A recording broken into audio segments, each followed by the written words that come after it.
চোৱা আজি এইটো ভিডিঅ' বনোৱাৰ এটা কাৰণ আছে। কাৰণটো হ'ল কি, এই অংকটো নকৰাকৈ তুমি ক্লাছ 9 আৰু 10 অংক কিছুমান কৰিব নোৱাৰিবা যদি নাজানা ভালদৰে। মৌলিক উৎপাদক বিশ্লেষণ ক্লাছ 6তে শিকিছিলোঁ, মনত আছে ন? ক্লাছ 6ত শিকা অংকটো ক্লাছ 8ত আমি লাষ্টবাৰ শিকিম। ইয়াৰ পিছত অকণমান বেলেগ হ'ব 9ত, কিন্তু অংকটো একে থাকিব। হা, এতিয়া 3 নম্বৰ অংকটো কৰি আছোঁ। চোৱা কি কৈছে, প্ৰশ্নটো কোৱাচোন। মৌলিক উৎপাদক বিশ্লেষণ ন, বিশ্লেষণ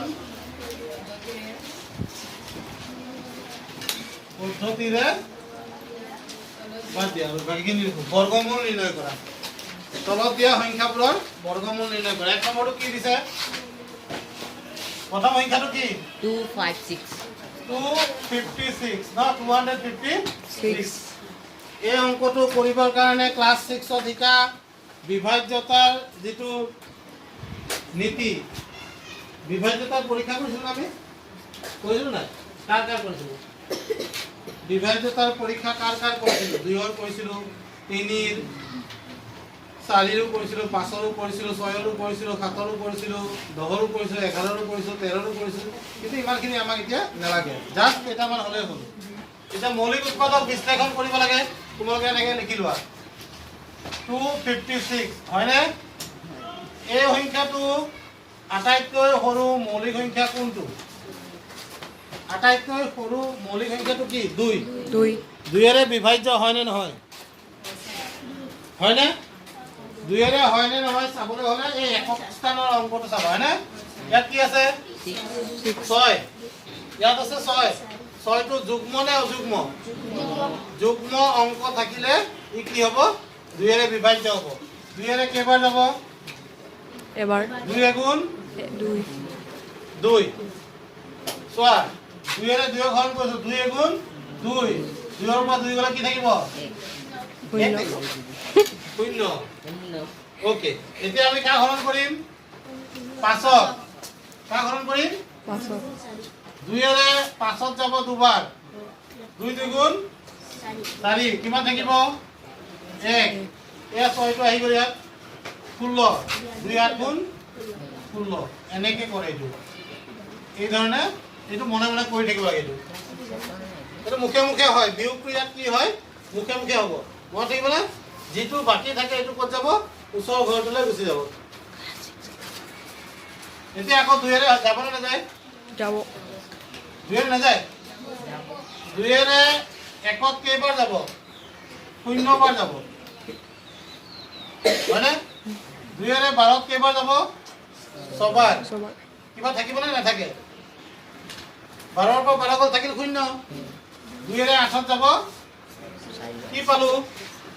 64। 064 মানে কি 64। এই 0টো মুখৰ আগত কেতিয়াও নিদিয়ে। হয়নে? মাজত হ'লে কিন্তু দিব লাগিব। মাজত দিলে কি হ'ব? 604 মানে কি? 604। কিন্তু 064 মানে কি? 64। হয় নহয়? সেইকাৰণে আমি মাজত থাকিলে আমি 0 বাৰ দিম, কিন্তু সন্মুখত হ'লে আমি নিদিওঁ। এতিয়া এইটো 2ৰে যাবনে নাই? 2ৰে কেইবাৰ যাব?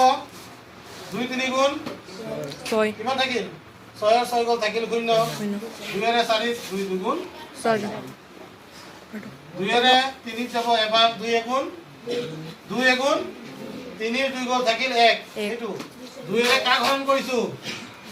2ৰে 3 হৰণ কৰিছোঁ, 2 এগুণ 2। হয়নে? এই 1টো ক'ত দিছোঁ? এই আছে ইয়াত। হয়নে? হয়। এতিয়া কি থাকিল? 1। ইয়াত কি আছে? 2। 2টো ইয়াত নামি আহিব। 2 6 গুণ 12। কি থাকিল? 0। আৰু ইয়াত কেইবাৰ গৈছিল? 6 বাৰ। 2ৰে এতিয়া 16 কেইবাৰ যাব? 8 বাৰ। 8 বাৰ। 0 8 বাৰ দিলেতো একেই হ'ব। 2ৰে আকৌ 8ত কেইবাৰ যাব? 4। 2ৰে 4 যাব দুবাৰ। 2ৰে 2 যাব এবাৰ। তোমালোকে এইখিনি লিখি লোৱা। তুমি ভিডিঅ' ৰখাই দিয়া। ইয়াক এতিয়া আমি হৰণ কৰিম। এতিয়া চোৱা এই সংখ্যাটো 2ৰে বিভাজ্য নহয় বুলি মই কৈছো কিয় কৈছো ইয়াৰ একক স্থানত কি আছে 9 আছে এই লক্ষ্মী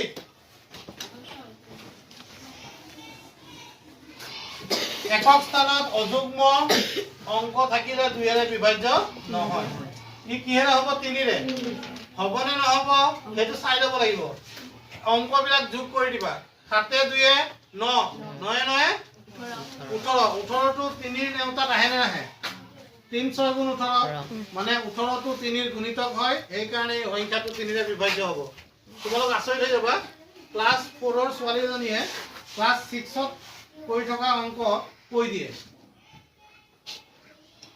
সেই ছোৱালীজনীৰ আশা হ'ল তাই ডক্টৰ হ'ব কিন্তু যিটো হিচাপত অংক কৰি আছে মইতো ভাবো এই ছোৱালীজনী শেষত ডক্টৰ নহয় ইঞ্জিনিয়াৰে হৈ যায় নেকি ঠিক নাই বা বেলেগ আৰু ওপৰত যায় নেকি কোনো হিচাপ নাই ক্লাছ 4ত পঢ়ে মাত্ৰ এই অংকটো এনেকৈ দিয়াৰ লগে লগে তাই হিচাপ কৰি কৈ দিয়ে তাই কিতাপত এতিয়ালৈকে আহাই নাই বিভাজ্যতাৰ নীতি কিন্তু তাই বেলেগত যে কৰি থকা শুনে সেইটো শুনি শুনিয়ে শিকি গ'ল এতিয়া চব 3ৰে যাব 3ৰে 7ত কেইবাৰ যাব 3 এগুণ 3 3 দুগুণ 6 3 3 গুণ 9 9 হ'লে নহ'ব 3 দুগুণ দিলো 3 দুগুণ কিমান 6 7ৰ 6 গ'ল থাকিল 1 1 10 2 12 3 4 গুণ 12 12 12 গ'ল থাকিল 0 3 3 গুণ 9 এতিয়া আকৌ 3ৰে যাব 3ৰে 2ত যাব 0 বাৰ 0 দিব লাগিব নে 24ত কেইবাৰ যাব 3 8 গুণ 24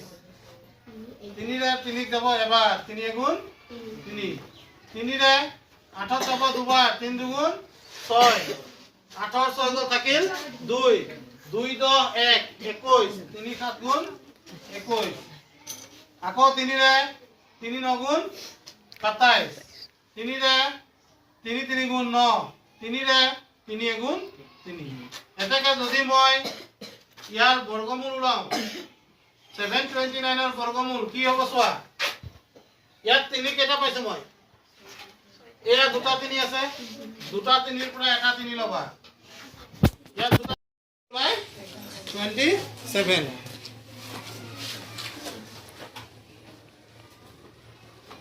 নহয়